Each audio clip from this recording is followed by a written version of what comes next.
Salut à tous et bienvenue sur cette vidéo spéciale Strasbourg-Monaco, comptant pour la 28e journée de Ligue 1. Une vidéo matinale avec le café, parce que du coup le match est en semaine et donc c'est pas simple forcément de faire un petit live au milieu de la journée avec le boulot, donc je le fais avant de partir au boulot, histoire de vous donner toutes les petites infos à savoir sur ce match, les compos des médias, les groupes qui ont été annoncés, les statistiques. Voilà, on va pouvoir faire une petite revue complète de ce match pour que vous ayez un peu toutes les infos pour faire vos pronos ASM ou pour en vue du match forcément pour ceux qui ne participeraient pas au prono ASM.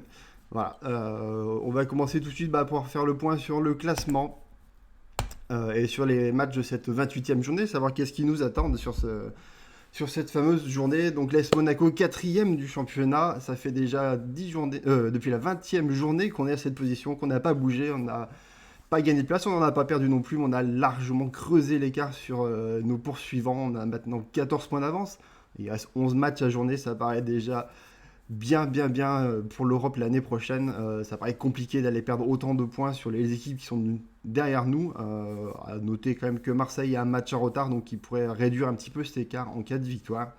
Voilà pour ce qui est derrière nous. Par contre, devant nous, on a fait une très bonne opération finalement le week-end dernier en gagnant contre Brest, parce que nos adversaires ont eu du mal et pas mal de points ont été perdus pour eux, ce qui nous a permis de nous rapprocher. Donc un point seulement nous sépare de l'OL, 3 points de Lille et du fameux titre, lequel on va commencer à y croire maintenant, parce que du coup l'écart s'est complètement réduit ces dernières journées, et en plus on va jouer contre ces deux équipes-là. Seul le PSG du coup a gagné contre Dijon, c'était match assez simple pour eux, ça paraissait quand même compliqué de perdre. À noter quand même c'est le goal average, même s'il n'y a que 3 points d'écart avec Lille, même si on les gagne, il resterait toujours largement devant. Le goal average ne nous est absolument pas favorable. On a certes la deuxième attaque du championnat et même très proche du PSG. Défensivement, on est à des années-lumière de ce que peuvent faire les trois devant nous. Et en cas d'égalité, malheureusement, ça nous sera très défavorable sur le classement final. Donc voilà, il faudra forcément aller chercher des résultats ailleurs que lors des rencontres directes si on veut espérer la Ligue des Champions ou le titre. Maintenant, si on regarde un peu plus bas dans le classement, et du coup, on va retrouver Strasbourg. Strasbourg qui est un peu la lutte contre la relégation, même s'ils se sont un peu échappés.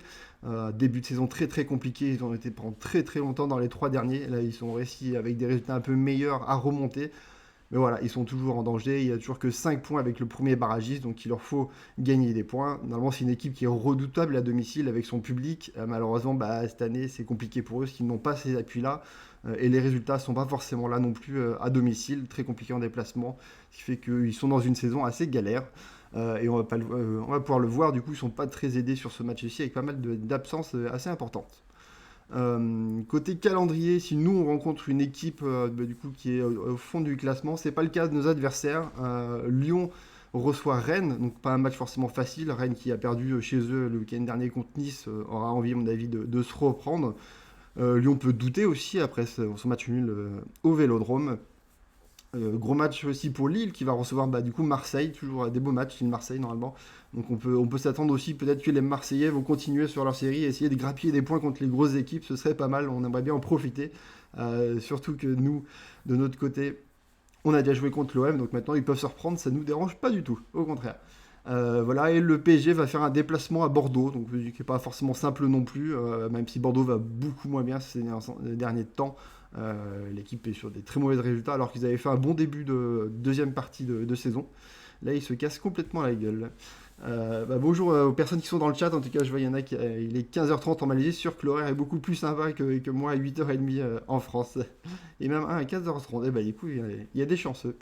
Voilà ce qu'il y en est en tout cas des matchs. Vous pouvez voir aussi la cote du partenaire de l'AS Monaco, VBet, largement en faveur de l'AS Monaco. A priori, le match est vraiment à notre portée et ça, tout le monde le croit. Les cotes du match nul et de la victoire de Strasbourg sont même assez équivalentes quasiment et très très grosses. Petit point du coup sur le groupe de l'AS Monaco annoncé par Kovac hier. Zéro surprise, on retrouve le même groupe que le PSG, on pourrait même dire le même groupe que Brest, sauf qu'il y a le changement de gardien, comme on a pu le voir. Du coup, c'est Mannone qui fait les déplacements et Madjiki qui est à domicile actuellement. Donc, pas de surprise, toujours les trois mêmes blessés. On a Gelson, 10e match d'affilée qui n'est pas là quand même. Goebbels, ça sera son 5e, ça commence à enchaîner aussi, et donc à mon avis, on ne le verra pas contre Nice en Coupe de France, ce qui aurait pu avoir du temps de jeu, logiquement. Idem pour Pellegrini, toujours blessé et pas annoncé non plus sur le retour. Troisième match d'absence pour lui. Les joueurs qui n'ont pas été sélectionnés, c'est toujours les mêmes. On retrouve toujours le jeune Milo et Fiorentino, qui ne sont pas sélectionnés au milieu. Les deux Lofter et les gardiens, bien sûr, qui sont pas nécessaires. Concernant les joueurs donc présents, ceux qui sont sur le risque d'une suspension, du coup on a Maripane qui du coup avait fait sauter sa suspension, mais vu qu'il a repris un carton jaune ce week-end contre Brest, il est sous le coup d'une suspension sur ce match uniquement, parce que du coup c'est son 10e match sur la période, où il pourrait avoir son 3e carton jaune. Il serait suspendu en toute logique contre Saint-Etienne. Je ne pense pas que la commission se réunisse ce soir et analyse mercredi prochain après le match, donc ça paraît assez compliqué. Je pense que cette journée va être décalée et sera analysée après, donc ça ne devrait pas être sur le match de Lille mais sur le match de Saint-Etienne. Normalement c'est ce qui se passe quand il y a des journées, des matchs en semaine comme ça. Voilà, on a aussi Tchouaméni, donc du coup il reste 7 matchs, comme on l'a dit c'est très long, s'il les a pris les deux à la suite, encore du temps. Et du coup Diatta lui a pris son 3e carton jaune, donc il sera suspendu contre Lille, mais bon, ce qui n'est pas une grosse absence. Voilà ce qui est du groupe monégasque. Maintenant, petit point sur le groupe du coup de nos adversaires de Strasbourg. Il a pas mal d'absences, comme je disais, assez importantes. Du coup, on a Sissoko qui a lui aussi accumulation de cartons jaunes. Son match de suspension tombe contre nous. C'est pas plus mal parce que c'est vraiment un titulaire indiscutable au milieu de terrain.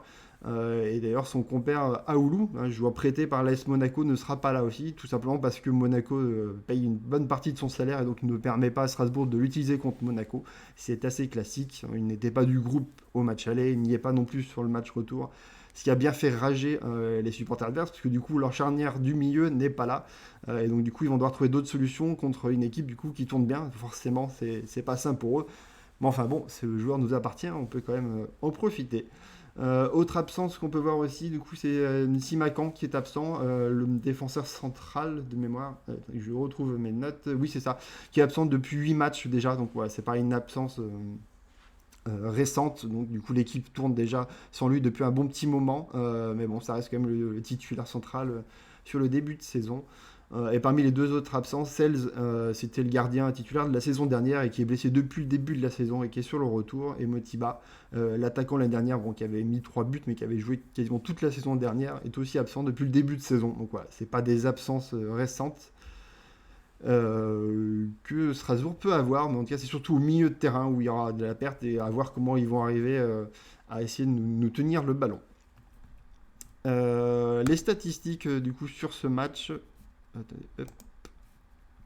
Les statistiques du coup, pour commencer, sur les statistiques de l'AS Monaco, donc des statistiques très très favorables, comme vous pouvez le voir.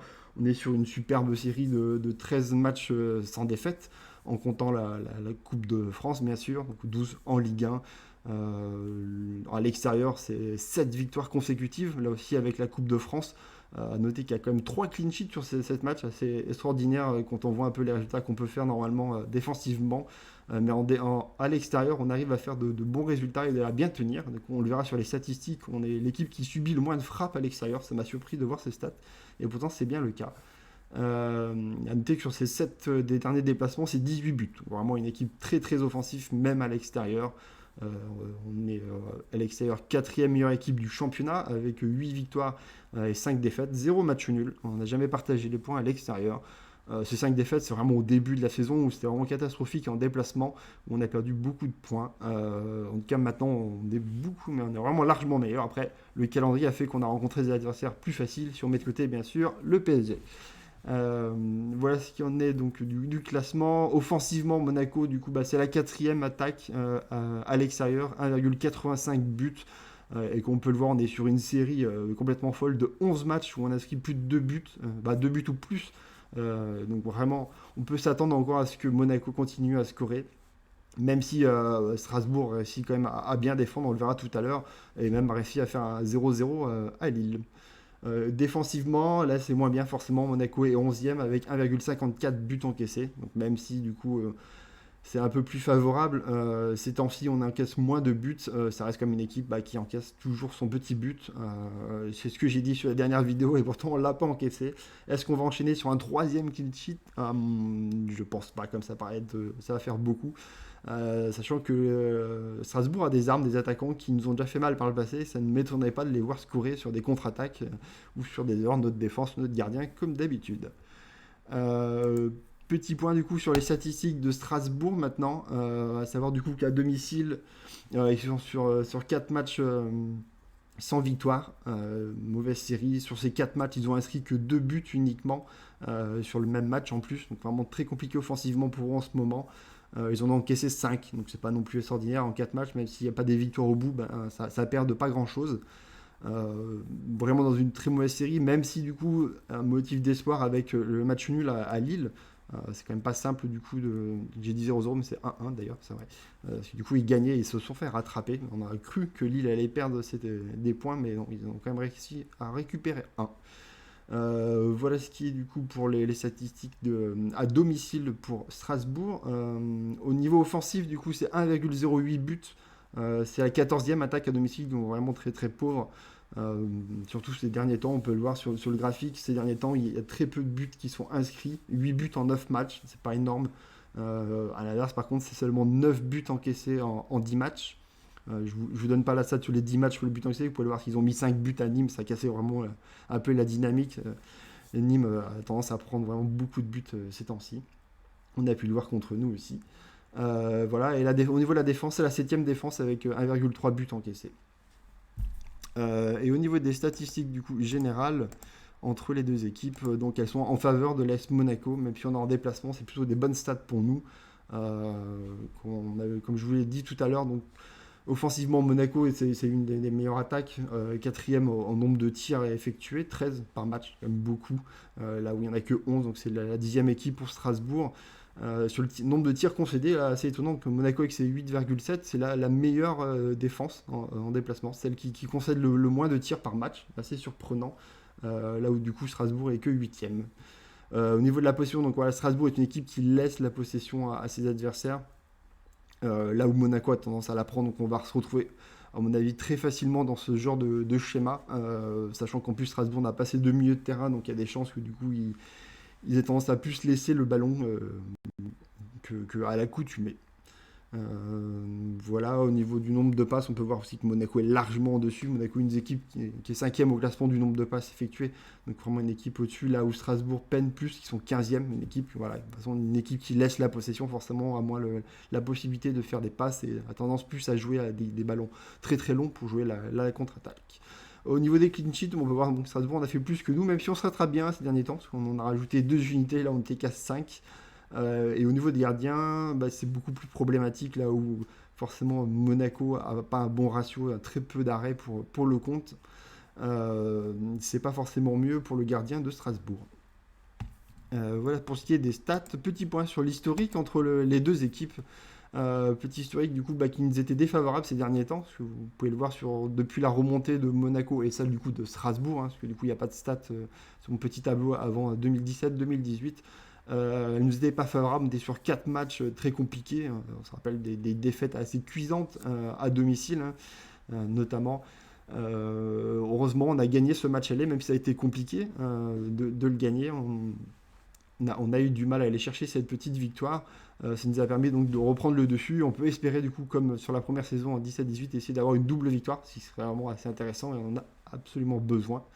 Au niveau des stats globales, Monaco c'est 51% de victoire sur Strasbourg, donc plutôt une équipe qui nous réussit. On a tendance à bien gagner. En déplacement, c'est plus compliqué. On le sait, Strasbourg c'est une très très bonne équipe à domicile avec son public, c'est toujours compliqué. Seulement 28% de victoire pour Monaco. Mais bon, cette fois-ci, il n'y aura pas le public, donc à nous d'en profiter et d'essayer d'aller chercher un résultat. Les compos des médias, donc celles qui sont sorties ce matin, j'ai bien cru que j'allais pas les avoir avant de faire l'émission, ça va être un peu compliqué, mais j'ai réussi à les avoir grâce à des tutos qui sont très sympas de nous les faire partager. Les compos sont identiques côté Monégasque, on retrouve exactement la même équipe. Je me suis posé la question de mon côté si je ferais jouer Golovin ou Diop, savoir si entre les deux il y aura un changement, donc je vais partir plus sur Diop. Il me semble d'ailleurs que Hier soir, j'ai laissé Golovin sur ma compo, mais c'est plus Diop que je vais mettre. Donc exactement la même compo. On sait en plus que de toute façon Dissassi va être titulaire, qu'il n'y aura pas le retour de Sidibé, puisque Dissassi est en conférence de presse, donc en toute logique, il devrait être encore titulaire. On a un match de Coupe de France ce week-end lundi. Donc en toute logique, la rotation va se faire là. Contre Strasbourg, on va aligner la meilleure équipe pour être absolument sûr d'aller chercher un résultat et de regarder du coup nos adversaires contre des adversaires plus compliqués, voir si on ne peut pas grappiller des points. Du côté de Strasbourg, les deux compos qui sont annoncés par les médias sont exactement les mêmes. Schéma dispositif un peu différent entre l'équipe et Nice Matin, mais ça reste les mêmes joueurs. À noter, du coup, c'est Liénard et Dikou qui se retrouvent au milieu de terrain, qui sont annoncés par les deux médias, qui devraient remplacer du coup Sissoko et Aoulou. À voir du coup si on arrive à prendre le dessus sur cette équipe au niveau du milieu de terrain. Voici noté du coup pour les médias. L'arbitrage, là aussi, un petit défaut, c'est Wattelier qui va nous arbitrer. Pas un arbitre forcément qui nous réussit, hein. Il est 18e sur le classement des arbitres depuis 2016, sur la notation qu'on a pu avoir, donc pas forcément des bonnes notes. C'était lui d'ailleurs qui avait arbitré à Monaco-Strasbourg l'année dernière, du coup avec une défaite 1-3, bon, qui lui a pas été forcément imputée, parce qu'il a une très bonne note sur ce match-là. Que ma cafetière se fait un recyclage. Mais surtout le match qui fait peur, c'est plutôt le match à Metz, celui qu'on perd 3-0 lors du début de la saison dernière, sur cette action où du coup Onyekuru, il y a faute sur Onyekuru, et sur la contre-attaque, Aguilar fait une faute et on prend un carton rouge, et là où on peut avoir l'avantage de l'autre côté, on le perd complètement grâce à une double décision de l'arbitre qui est très très sévère. Donc voilà, sur ce match-là, très très mal noté. Les autres matchs, c'est plutôt des notes plutôt moyennes. Ce qui fait que c'est pas forcément l'arbitre qui est haut dans le classement et qui nous réussit ces temps-ci. Donc à voir ce que ça va donner sur ce match-là. À noter que au niveau des suspensions, ce serait bien juste que Maripane n'arrive à pas choper de carton jaune. Chouameni, on se doute que ça va être compliqué, qu'il aille jusqu'au bout de ces 7 matchs, donc il le prendra bien forcément à un moment donné. Mais si Maripane pouvait faire sauter ce 10e match déjà et pas prendre de carton jaune, ce serait très très bien. Mes pronos ASM, du coup, concernant le match, moi je suis parti sur un score de 1-2. 2 buts parce que Monaco a tendance du coup à toujours être sur cette lignée de marquer 2 ou 3 buts, que ce soit à domicile ou à l'extérieur, on tourne très très bien offensivement. Je pense que ce sera encore le cas contre Strasbourg parce que du coup leur milieu de terrain n'étant pas là, on aura la possession, on va avoir la possibilité du coup d'avoir ces occasions. Après Strasbourg reste une très très bonne défense, ils ont bien bloqué Lille. Donc je ne m'attends pas non plus que ce soit à la folie et qu'on inscrive 3-4 buts comme ça peut être le cas des fois sur certains matchs. Donc je me limite à 2 buts. Concernant offensivement, même si Strasbourg n'est pas une équipe qui inscrit énormément de buts, qu'ils ont un peu du mal en ce moment, ça reste de bons attaquants derrière, des bons attaquants surtout en contre-attaque. On a à York, c'est vrai que j'ai pas parlé des joueurs du coup à suivre sur Strasbourg, mais bon, à York c'est 11 buts déjà et 4 passes décisives cette saison. On a Diallo qui a 7 buts aussi, et surtout Thomasson qui nous a déjà inscrit 4 buts contre Monaco, qui en est à 5 cette saison. Donc ça reste des joueurs qui pourront être des menaces et qui pourront être mettre des buts. On a déjà fait 2 clean sheets à la suite, et j'ai pas l'impression qu'on regarde le jeu et qu'on est forcément meilleur. Même si j'ai pas vraiment suivi les 2 derniers matchs malheureusement. J'ai pas l'impression qu'on est vraiment devenu très très solide défensivement et qu'on arrive à vraiment à être une équipe qui est capable d'enchaîner des clean sheets. Donc je pense qu'on peut perdre sur le score de 2-1 et se faire un peu peur contre une équipe qui va chercher forcément aller chercher des points, hein. Ils ne veulent pas aller descendre en Ligue 2. Sur mon 11, du coup, vous pouvez voir que j'ai laissé Golovin, je vais le changer. Je partirai sur Diop pour réaligner exactement la même compo que le match précédent. Donc avec cette défense à 3, avec Aguilar et Henrique sur les côtés, notre milieu de terrain titulaire et les 3 attaquants habituels, même si je pense que Diop aurait besoin de repos, ce sera forcément contre Nice. Mais c'est vrai que Golovin fait tellement du bien sur ses rentrées en jeu que ça reste une arme redoutable. Donc autant en profiter, tout comme Jovetic. C'est des joueurs que je pense qu'on va retrouver titulaires et qui auront du temps de jeu sur le match contre Nice, mais c'est vrai que là c'est bien de les avoir sur le banc aussi, parce que c'est des joueurs qui quand ils rentrent apportent énormément, et ce serait pas forcément peut-être le cas d'un Ben Yedder ou d'un Diop s'il était sur le banc qui rentrait. Voilà, concernant le nombre de passes, est-ce que Monaco va faire 550 passes? Donc, moi pour l'instant j'ai écrit non. Mais je suis en train d'y réfléchir en disant que le fait que leurs 2 milieux ne soient pas là, la possession va être peut-être changée et être beaucoup plus basse que prévu, plus favorable à l'AS Monaco. Parce que clairement, le nombre de passes est lié à la possession. Pour avoir 550 passes, il faut qu'on ait une possession à hauteur de 60%, donc c'est assez compliqué à l'extérieur. De toute façon, sur les 5 derniers matchs, j'ai regardé, Monaco tourne avec 517 en moyenne de passes. Sur le global de la saison à l'extérieur, c'est 491, donc vraiment des chiffres qui sont largement en dessous de ce nombre de passes-là. Strasbourg, sur ses 5 derniers matchs, laisse 458 passes à ses adversaires. Après, bon, c'est pas des adversaires qui jouent la possession, malheureusement. Donc, les stats disent qu'on est en dessous, mais le fait qu'il n'y ait pas leur deux milieu de terrain, j'ai tendance à penser qu'ils vont laisser vraiment beaucoup le ballon à Monaco et qu'on aura peut-être cette possibilité d'aller au-dessus de 550 passes. En tout cas, pour l'instant, j'ai mis non, puisque du coup, statistiquement, on en est assez loin. Et concernant du coup la deuxième question, est-ce que nos trois défenseurs centraux vont inscrire un but ou une passe décisif? Alors là, je suis remonté sur les 8 derniers matchs et il y a 4 matchs oui, 4 matchs non. Donc c'est du 50-50. Euh, je pense qu'il y aura peu de buts sur ce match-là, donc j'aurais tendance à partir sur le non. Je ne pense pas qu'on va encore retrouver un de nos défenseurs centraux qui fait une action décisive. Et concernant l'homme du match, du coup, je partirais sur Ben Yedder, parce que je sens bien le match assez compliqué où on peut mettre un but sur penalty, où c'est peut-être plutôt lui qui sera en avance. Et le dernier match, il n'a pas forcément été au-dessus du lot.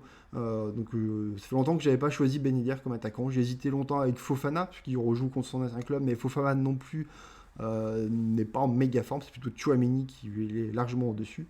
Donc Chouameni, je l'avais choisi comme homme du match, le match d'avant, malheureusement. Même si c'était lui le meilleur titulaire, Jovetic et Golovin lui ont largement passé devant sur les notations en rentrant en jeu. Voici l'en est de mes pronos ASM, en espérant tomber un peu mieux juste que sur le match précédent. Parce que du coup, je me suis un peu cassé la gueule sur le match, même si j'avais bien vu la victoire. Le reste des pronos était pas très très bon. Voilà, on va pouvoir enchaîner sur le chat. Du coup, si vous avez des questions, allez-y, n'hésitez pas, je vais pouvoir y répondre. J'ai pas lu beaucoup, vous avez énormément publié depuis tout à l'heure. J'ai pas forcément lu tout ce que vous avez écrit. Je vais essayer de remonter un petit peu le fil. J'en profite comme toujours pour vous rappeler du coup que vous pourrez suivre le débrief juste après le match. Cette fois, j'enregistrerai de la partie avec Radio Diagonale. Rendez-vous du coup à 23h en direct sur Twitch, suivi de Radio Diagonale, pas le mien, pour suivre ensemble notre débrief. Match en pleine semaine, je me méfie des rotations. Ouais, mais après, Kovac, c'est quand même très très peu de rotation, hein. On a pu le voir, il ne change pas grand chose. Quand une équipe tourne bien, généralement, il réaligne exactement les mêmes joueurs. Et comme je disais, j'ai l'impression qu'il apprécie énormément les rentrées en jeu de Golovin et Jovetic qui font vraiment du bien et qui arrivent à changer le cours du match. À Fabregas, pareil, je pense pas qu'il ait la capacité de faire tout un match titulaire quand, là, ce sera à la rigueur possible. C'est vrai que Strasbourg a forcément ses milieux de terrain, donc peut-être qu'il pourrait jouer 60 minutes, mais voilà, c'est plus un joueur qu'il a l'air d'utiliser sur son banc et qui va plus se faire jouer contre Nice. Je pense vraiment plutôt que la rotation sera sur contre Nice en Coupe de France qu'en championnat. Là, il y a clairement quelque chose à faire sur cette journée-là. C'est toujours ces matchs-là hein, qui sont les plus compliqués quand l'adversaire est en bas de classement et que nous on est sur une superbe série. On a l'impression que ça va marcher, qu'on va leur rouler dessus. C'est toujours ces matchs-là qui sont pièges. Donc attention, je comprends que Kovac puisse aligner vraiment la meilleure compo possible pour aller chercher le résultat. Vu la légère méforme de Ben Yedder, la forme de Yoti, c'est pas le bon moment d'inverser ponctuellement la hiérarchie pour faire souffler Wissam. Non, je pense que franchement Wissam va souffler plutôt en Coupe de France. Ça reste aussi notre capitaine, ça reste aussi un style de jeu très particulier. C'est pas du tout le même style de jeu que Jovetic, Ben Yedder. C'est vraiment un attaquant de pointe et qui va redescendre pour participer au jeu. Donc non, je pense qu'il vaut mieux le laisser sur ce match-là.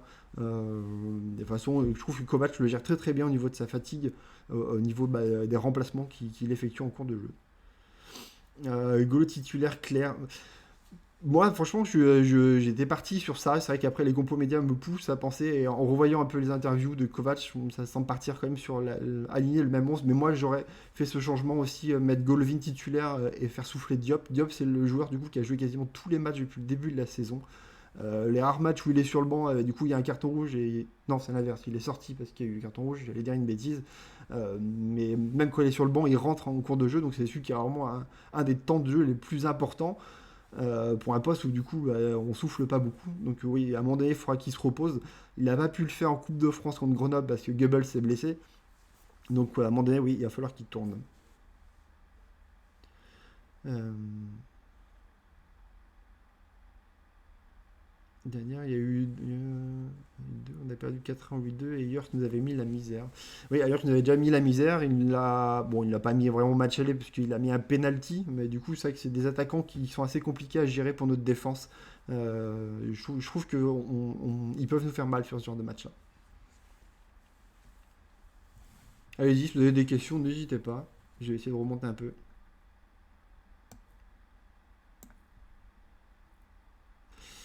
Et quid de Florentino Luis, bah, c'est clairement le genre de joueur qui a vraiment du mal à s'intégrer dans l'équipe. On peut le voir qu'il a très très peu de temps de jeu, même quand on fait des matchs de coupe, il est encore remplaçant.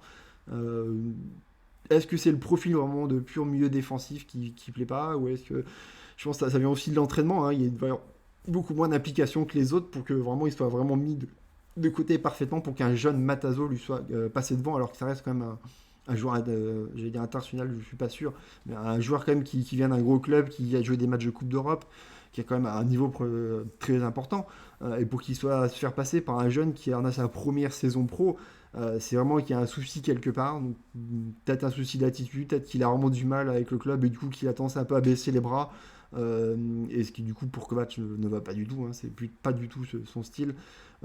Ouais, je pense qu'il y a clairement un problème avec lui. C'est bizarre qu'on n'ait pas forcément cassé le prêt. Après, c'est vrai qu'au milieu de terrain, on n'est pas non plus très bien pourvu. Et surtout cet hiver, bah, du coup, Golovin a à peine de revenir. Donc c'était peut-être un peu compliqué de casser le prêt, de se dire on allait avoir une cartouche de moins au milieu de terrain en cas de pépin. Mais personnellement, j'aurais quand même bien cassé le prêt, c'est d'en trouver un autre, avoir un autre joueur qui puisse apporter un peu plus dans le style du coup de Chouamini ou Fofana pour avoir vraiment le même type de joueur et pouvoir le remplacer en cas de nécessité. Là, c'est un peu compliqué. Contre Brest, le match s'est débloqué quand on leur a laissé le ballon. Pourquoi ne pas laisser le ballon à Strasbourg? Bah, c'est pas trop la physionomie de. Bah, c'est pas la tactique qu'utilise habituellement Kovac. Il a plus tendance à mettre le pied sur le ballon et à vouloir construire avec. Quand on regarde la possession à Monaco, c'est parti des top 3 de la Ligue 1, hein. C'est une des équipes qui a le plus le ballon. Même à l'extérieur, on a des stats favorables. On est au-dessus des 50% à l'extérieur. Mais c'est vrai qu'après, sur certains matchs, quand on joue contre une équipe qui est vraiment très très regroupée dans sa défense et qui a un bloc bas, c'est très compliqué pour nos attaquants d'arriver à passer. Et on l'a vu souvent cette saison. Et c'est vrai que leur laisser le ballon, ça leur permet du coup de plus avancer, de plus étirer leur ligne et du coup d'avoir plus de place. Mais bon, c'est toujours compliqué de dire on va laisser le ballon à l'adversaire alors qu'on a largement les armes pour tenir la possession et faire tourner le ballon. On a clairement le meilleur calendrier des quatre. Oui, il y a juste la fin de saison qui est très compliquée. Quand on regarde, on rencontre pas mal de grosses équipes vraiment sur les toutes dernières journées. Donc c'est là que ça peut se jouer. Avec la fatigue. Bon, sachant qu'au niveau de la fatigue, hormis le PSG, il n'y a que eux qui peuvent se fatiguer plus avec la Ligue des Champions, parce que Lille est sortie. Mais après, c'est vrai qu'on a un calendrier assez favorable. Les gros matchs qui sont à domicile, on n'a qu'un déplacement compliqué de mémoire. Donc oui, on a un bon calendrier. Après, comme j'ai déjà dit dans la vidéo précédente, ce qui est compliqué, c'est qu'on n'a pas un adversaire à aller chercher, on en a trois. Donc attendre un faux pas d'un adversaire, oui, c'est possible. On peut arriver à lui passer devant et aller choper le titre. Là, il faut qu'ils se cassent tous la gueule petit à petit pour qu'on leur gratte des points. Donc ça va se faire petit à petit, hein. Si Monaco continue, c'est sûr, à enchaîner des séries comme ça où on perd pas de match, oui, ça va forcément payer. Je pense pas que toutes ces équipes arrivent à tenir un rythme aussi important. Il faut noter que depuis le début de la saison, ces quatre équipes ont plus de 2 points par match. Bon, Lyon est pile poil à 2 points, mais toutes les autres, on est au-dessus de 2 points par match, qui est vraiment un rythme de champion, quoi. Donc les quatre équipes ont vraiment un superbe rythme. Donc on vise le titre. Non, je pense pas. Je pense que pour l'instant, on vise surtout d'essayer d'aller chipper la Ligue des Champions, d'aller chercher le top 3. Je pense qu'on sera vraiment en position d'être beaucoup plus proche que ça du titre. Peut-être que les dirigeants commenceront à en parler. Euh, mais je suis. Pour l'instant, je pense. Bon, clairement, on annonce comme quoi on ne joue pas le titre, ce qui est normal, hein, parce qu'on est quatrième et qu'on ne veut pas non plus dire qu'on joue le titre. Mais comme j'ai dit, il y a quand même du monde devant nous. Il faut que tout ce qui se casse la gueule. Euh, pour l'instant, on va essayer de grappiller au moins la troisième place pour aller chercher la Ligue des Champions et conforter complètement l'Europe pour se dire voilà, que la sixième place est très très loin de nous. Même la cinquième place, elle est quand même pas terrible, hein, parce que du coup, il y a des barrages à faire avant d'aller se qualifier dans cette nouvelle compétition que j'ai découvert hier. J'avais complètement zappé qu'il y avait cette nouvelle compétition. Je pensais encore que c'était la Ligue Europa pour le cinquième. Diata, il est venu en vacances. Non, moi ce que je pense c'est que Diata c'est pas le style de joueur qui est intéressant quand on a la possession et qu'on joue contre des défenses regroupées. Diata pour moi c'est un joueur qui est très intéressant quand on joue sur des contre-attaques ou des jeux de transition. Là il va être intéressant. Je pense typiquement contre le PSG ça aurait pu être un joueur très intéressant parce que du coup on allait jouer très très bas et on allait devoir exploser rapidement en attaque. pour essayer de prendre le dessus sur les défenseurs parisiens. Et là, il a des 1 contre 1 à jouer. Et là, il est très intéressant. Mais c'est sûr, il n'a pas de dribble arrêté, il ne fait pas des différences sur des phases arrêtées. Donc c'est plus compliqué pour lui. Donc je pense qu'il sera utile, mais sur d'autres types de matchs, pas qu'on rencontre des équipes qui sont en bas de classement et qui vont clairement mettre, pas forcément le bus, mais voilà, qui vont vraiment avoir des lignes très très basses, où il va pas pouvoir utiliser sa vitesse et ses dribbles lancés. Parce que pour moi, il est bon en lancer plutôt qu'en arrêté.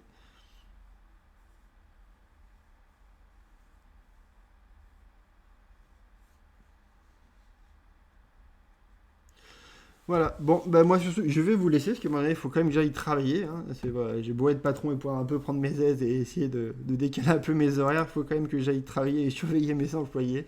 En tout cas, bah, merci d'avoir été aussi nombreux ce matin, ça fait plaisir. Merci pour les abonnés aussi, ça me fait passer la barre des 100 abonnés sur ma chaîne Twitch, c'est super cool, ça fait plaisir. Merci d'avoir posé toutes ces questions, ça fait plaisir aussi d'échanger. Bon après-midi à ceux du coup qui sont loin de la France et qui sont à l'après-midi. Bonne journée pour tous les autres. Rendez-vous du coup ce soir pour le match et ensuite sur le débrief de Radio Diagonale.